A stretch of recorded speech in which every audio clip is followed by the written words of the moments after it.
இதனால ஆண்டவர் உங்களுக்காக தந்த வேத வசனம் என்ன சொல்ல போறேன்னா பொருத்தனையை பற்றி இதனால நம்ம சிந்திப்போம். கொஞ்ச நேரம் ஆதியாகமம் 28:20 வசனம் உங்க மத்தியில நான் வாசிக்கிறேன். அப்பொழுது யாக்கோபு, தேவன் என்னோட இருந்து நான் போகிற இந்த வழியிலே என்னை காப்பாற்றி உண்ண ஆகாரமும் உடுக்க வஸ்திரமும் எனக்கு தந்து என்னை என் தகப்பன் வீட்டுக்கு சமாதானத்தோட திரும்பி வர பண்ணுவாரானா கர்த்தர் எனக்கு தேவனா இருப்பார். நான் தூணாக நிறுத்தினா இந்த கல் தேவனுக்கு வீடாகும்.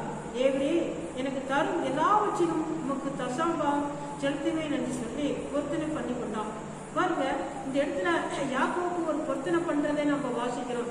யாக்கோபு தன்னுடைய சகோதரனுக்கு பயந்து ஏசா யாக்கோபை கொலை செய்யற கட்டத்துல வருது. உயிருக்கு ஆபத்தான நிலை. அந்த நேரத்துல தன் உயிரை காப்பாற்றிக் கொள்றதுக்காக தன்னோட தாய் மாமன் வீட்டுக்கு என்ன செய்யறான், இவன் போற வழியில ஒரு இடத்துல ஒரு வனாந்தரமான இடத்துல படுத்திருக்கிறான். அங்கே தேவ தூதர்கள் ஏறுறவர்களும் இறங்குறவர்களுமாக தரிசனங்க காட்டி அந்த இடத்துல தேவ தூதர்கள் ஏறி இறங்குறத பார்த்து அவன் குளிச்சு பார்க்குறான்.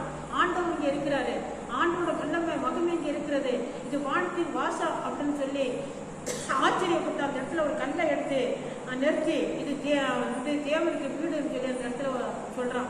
எப்படி சொல்றாங்கன்னா, நான் போற இடத்துல என்னோட இருந்து ஆண்டவர் என்னை காப்பாற்றி திருப்பமாக என் தகப்பன் வீட்டுக்கு வர பண்ணுவாருன்னா நான் நிறுத்தின அந்த கல்லு தேவனுக்கு வீடாக மாறும் அப்படின்னு ஒரு பொருத்தனை பண்றான். பண்ணி போயிட்டு என்ன செய்யறான், இவன் மாமன் வீட்டுல இருக்கிறான். கொஞ்ச நாள் சென்று அவங்க மேரேஜ் நடக்காது, ரொம்ப சிக்கல, நான் ரொம்ப பிரிச்சு செல்லலாம் இருந்தாலும் மாமனார் வீட்டுல இருக்கும் பொழுது இப்ப மாமனாரோட ஆடுகளை மேய்க்கிறான். மாமனாருக்கு ஒரு வேலைக்காரனாக இருக்கிறான், மருமனாவும் இருக்கிறான், வேலைக்காரனாவும் இருக்கிறான். இப்ப அந்த இடத்துல என்ன செய்யறான், ஆண்டவர் இவனுடைய ஜபத்தை கேட்டு இவனுக்காகவே இவன் செய்யற அந்த தொழிலாதாமே அந்த ஆட்டு மந்தையெல்லாம் ஆண்டவர் பெருக்கப்பட்டாரு. இவனுக்கு சப்போர்ட்டுக்காக, இவனுக்கு சப்போர்ட்டை பெருக்க பண்ணுகிறதுக்காகவே என்ன செய்யறாரு, அந்த ஆட்டு மந்தைகளை இவனுக்கு கேட்டு போல விதவிதமாக அங்கே ஆசீர்வதிக்கிறார். ஆனா மாமா என்ன செய்யறான், பிரட்டு உருட்டு பண்றான். பிரட்டு உருட்டு பண்ணி இவனுக்கு ஏமாத்துறான், யாக்கோபை ஏமாத்துறான். இப்ப ஏமாத்துறதுனால தேவன் இதை பார்த்துட்டு என்ன செய்யறாரு, நான் உன்னோட மாமா உனக்கு செய்யறது நான் என்ன செய்யறேன், நான் கவனிச்சு கொண்டிருக்கிறேன், அதனால நீ என்ன பண்ண அடுத்த பக்கம் இன்னொரு பக்கத்துக்கு வர பாருங்க. லாபன் உனக்கு செய்யறத நினைச்சிருக்கேன், எல்லாம் கவனிச்சிருக்கிறேன், அவன் ஏமாத்தி கொண்டிருக்கிறான். ஆனா நீ என்ன பண்றதுன்னா, இது ஆதியாகமம் 31:13 வாசிக்கிறேன். நீ தூணுக்கு அபிஷேகம் செய்து எனக்கு ஒரு பொருத்தனை பண்ணினா பெத்தேலிலே உனக்கு தரிசனமான தேவன் நானே. இப்பொழுது நீ எழுந்து இந்த தேசத்தை விட்டு புறப்பட்டு உன் இனத்தால் இருக்கிற தேசத்துக்கு திரும்பி போ என்று சொன்னார் என்றான். அப்ப இதை என்ன செய்யறான், தன்னுடைய குடும்பத்தினார்கிட்ட சொல்லி மாமனார்கிட்ட சொல்லி இதை பகிர்ந்து கொள்றான். தேவன் என்ன அனுப்புறாரு, லாபன் என்னை ஏமாத்துற, என்னோட மாமி என்னை ஏமாத்தி கொண்டிருக்கிறான். அப்படி இப்ப என்ன செய்யறான், சோதனைகளை இங்க சந்திக்கிறான். சந்திச்சு ஆண்டவர் என்ன செய்யறாரு, இந்த பொருத்தனை நிறைவேற்றத்துக்காக ஆண்டவர் அங்கே கிளப்பி அனுப்புறாரு.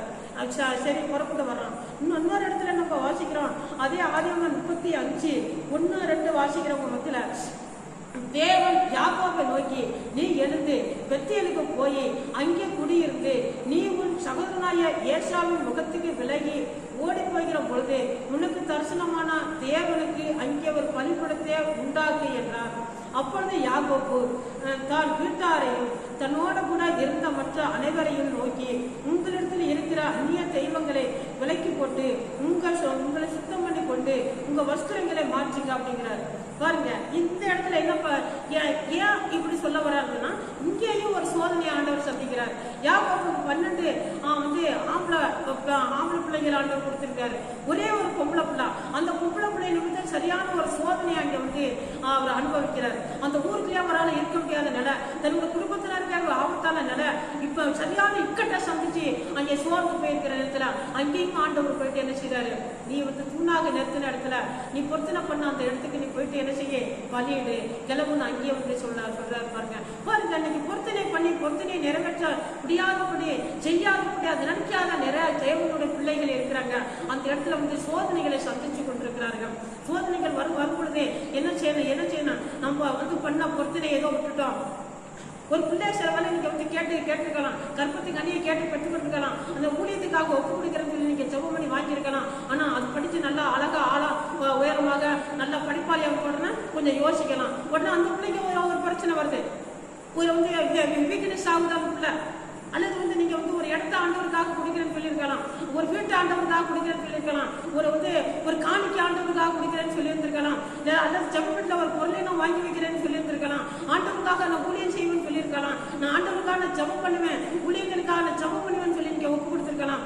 இதெல்லாம் ஒரு பொருத்தனை பண்ணி நீங்க விட்டு கொடுத்துருக்கலாம். சில சோதனையை நீங்க சந்திச்சு கொண்டிருக்கிறீங்க. இந்த சோதனையை வந்து நீங்க வந்து விடுதலாக வேண்டும்னா நீங்க அந்த பொருத்தனாய் அந்த பலியை நீங்க ஆண்டவருக்கு நீங்க வந்து பலியிடும் பொழுது, அதை செலுத்தும் பொழுது கர்த்தர் அந்த சோதனை இருந்து அந்த இக்கட்டை இருந்து ஆண்டவர்களை விடுதலாக்கி உங்களை ஆசீர்வதிப்பாரு. இதை கேட்கிற அருமையான தேவ பிள்ளைங்களை யாக்கோபு கூட விடுதலை ஆகிறதுக்கு தான் அவனை வந்து நீ பலியிடுறதுக்கு பொறுப்பு சொல்லி ஆண்டவர் கிளம்புன்றாரு. அதுக்கு பிறகு வந்து இவனுக்கு அவ்வளவு நெருக்கடியான நேரம், இவனோட குடும்பமே இறந்து போற நிலையில இருந்துச்சு. ஆனா ஆண்டவர் எந்த தீங்கு வராதபடி அவரோட குடும்பத்தை ஆண்டவர் காப்பாற்றி அவர்கள் உயர்த்துறா இருப்பாங்க. இன்னைக்கு யாக்கோபு ஒரு ஆசீர்வதிக்கப்பட்ட மனுஷன். அவருடைய பேர் இஸ்ரவேலு. அவருடைய பேர்ல இஸ்ரவேல் தேசம் இருக்கிறத நம்ம பார்க்கிறோம். காரணம் என்ன? ஆண்டவர் பண்ண பொருத்தனையாளர்கள் நிறைவேற்றினாரு. நீங்க கூட என்னென்ன விஷயத்துக்காக நீங்க பொருத்தனை பண்ணிருப்பீங்க? நீங்க ஆண்டவர்கிட்ட வாய் திறந்து சொல்லியிருப்பீங்க.